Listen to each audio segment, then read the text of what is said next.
Not many folks have done this. A ranking of the Wu Tang Clan members. You got Cap, all these guys, Master Killer, Ghostface. I go on. Who is the worst? Wu Tang Clan? Remember, I'm gonna do it from worst to best. You got. Whoa. Okay, that's a hot take. I mean, I know a lot of folks say Capadonna. Fair. He had Winter Wars. He had the pillage. I mean, you guys had some pretty good verses like on other folks' songs. Even like he never carried like much lyrical weight or style weight. He was always like kind of bland with his style and everything. So it was like, and like name a good album by him. Number 9, Cap. He's got Winter Wars and he's got The Pillage. But like the whole Yin and Yang album, there's like a lot of albums by him. They're like style. It can be wild, but it's a very inconsistent style when it comes to albums. When it comes to how good of a feature, he's a good feature rapper. Put him on someone else's record, he'll kill it. That's more than you could say for 100% of rappers, like 99% of rappers nowadays. So, yeah, that's how good Wu is. Then again, nowadays aren't very good. And I'm gonna go with Master Killer, cause he's got no set date. This man doesn't have a trash album versus a trash record. His voice kind of sounds sometimes like Ghostface, or Inspector Deck. It just like his voice kind of blends with the group. But he's never had a bad record, to be honest with y'all. But he's never had like a verse where I'm like, oh snap, he wrote that. Like Cap had Winter War, so I could put Cap above Master Killer. This is where it gets harder. Some of y'all are gonna think RZA at number 7. Whoa. Wasn't a style vile. Wasn't every record by him good? Yeah, it was good.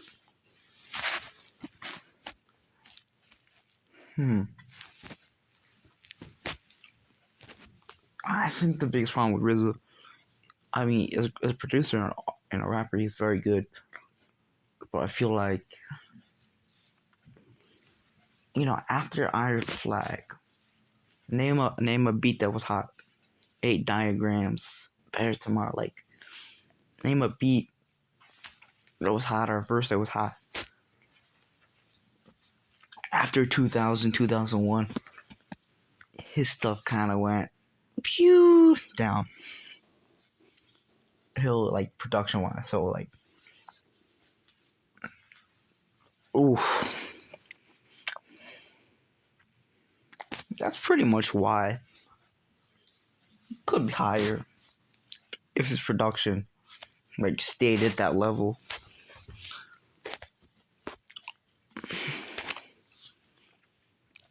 And then I'm gonna go with Raekwon. His verse on Cash Rules Everything Around. It's so vivid, like he's got imaginative, vivid, emotional storytelling. Probably more than Tupac, honestly. Only Built for Cuban Links is arguably the greatest Wu record.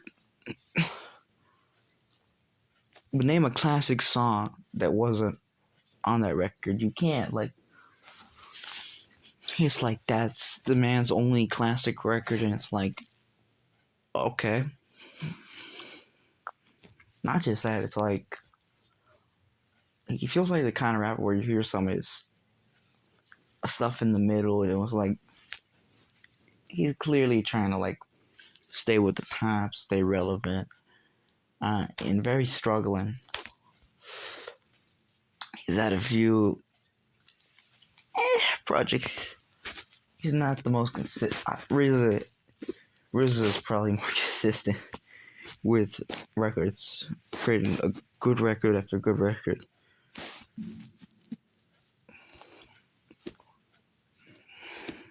Whew. Inspect the deck. And I will say this in terms of like motion storytelling, of course, Ray is probably the best. But in terms of like internal rhyme schemes, you know, Inspect the Deck is the GOAT. I mean, he's got, you know, Uncontrolled Substance, which is a classic record. Then the Movement, I think that's up there. But I feel like Triumph and like a lot of the stuff he did with the Wu on the first four records, heck, Cash was everything around me. Like a lot of the, right, Protect Your Neck. A lot of the stuff he did in the actual group is more memorable than what he did on his own.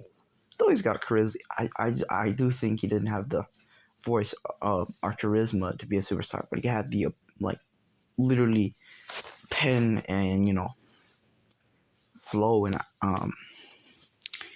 he had like the ability to be a superstar, but he didn't have like he didn't like have like an audience, like he didn't have like a pow to him that you need to be a superstar. Number 4, Old Dirty Pasta. This guy is like, as RZA said, there's no father to his style. It's almost like this singing slash kind of like spazzing, screaming and rapping type of style. It's very wild and raw, and I think in terms of how hip hop can be in your face, but at the same time like very technical and raw and energetic. And that to me is exactly what ODB is. So it's like ODB is like the most hip hop artist to ever live. Yeah, I said that. ODB, RIP to ODB. I feel like the quality of the records, at least for me personally, kind of after ODB died, it felt like the Wu like group projects went downhill. Yeah,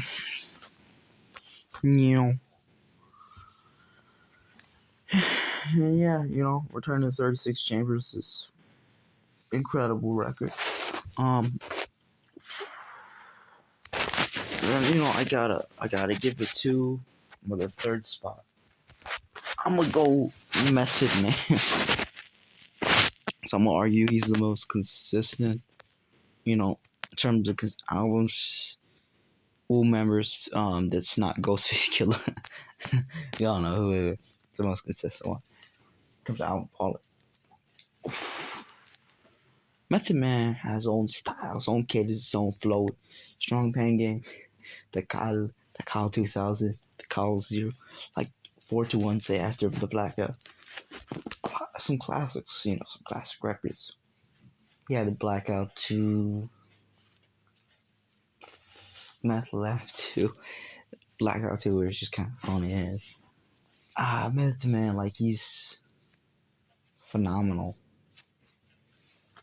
Honestly, it's like, look at this in terms of like how much of a wordsmith he is.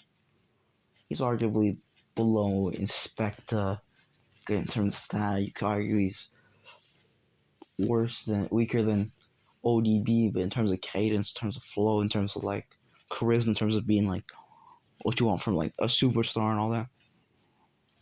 He's very charismatic, and he was like the coolest fucking dude in the world, and that's pretty hard to beat. And then I'm gonna go with Gizzo. Fun fact: this guy actually has a um, second most, second second biggest vocabulary in all of hip hop, and the most in the Wu Tang Clan. Has like the strongest, like I think Brooklyn or New York accent. Like it's a very strong accent. Vocals memorable. And you look at how like he's just putting together these words and how calculating kind of run on sentences. It's like a flow where I'm just like, whoa, he packed that and like the way he sets it up. I was in the way, he's you could argue that like Liquid Swords is only classic. I see what you mean, but like paper plates, man, that was on like Proto Tools, and like if you understand like the references, that becomes like whoa. It's used to double entendres. I haven't seen an album that uses that double entendres like to that level, except for food. That's it. Those are like if you're looking for just double entendres. Yeah, those are gonna be your favorite records. The number one, yeah, just like he might have one of the weaker debuts, and I liked every record by him. So it's like that's pretty hard to do, and he's a wordsmith. And then we got Ghostface. You ask any Wu Tang fan who is the most consistent albums, even if they don't, even if Ghostface Killer isn't their favorite, they're gonna say Ghost, because Ghost is like not only is he like a very he's lyrical, he can like, but he's like you listen to Shaky Dogs, you listen to a lot of his records, and he's like damn, very imaginative storytelling. I'm just too nasty and then can match me. It's like this more higher pitched vocals than majority of the Wu Tang I've noticed. So one of the more memorable vocals of hip hop, I personally have as my goat. Because you look at how many classics he has, like 12 Reasons to Die, The Big Door you have, Iron Man, Fish Scale, Supreme Clientele. Yeah, he's got some records that were like, damn, 30, 30, 36, 30, 36 seasons. He's got a few records that are like fucking slapping. It's like, I mean, like some of his weaker stuff is like, it's good. Even his weaker stuff is like very good. He's arguably the most consistent rapper with a lot of charisma, and like the way he can just like, do certain, change up with the flow and like pack so many words into it. It's like, whoa, this guy is the GOAT in my opinion. But that's just my take. Comment down who you think is the GOAT and give me your ranking of the Wu. Peace out.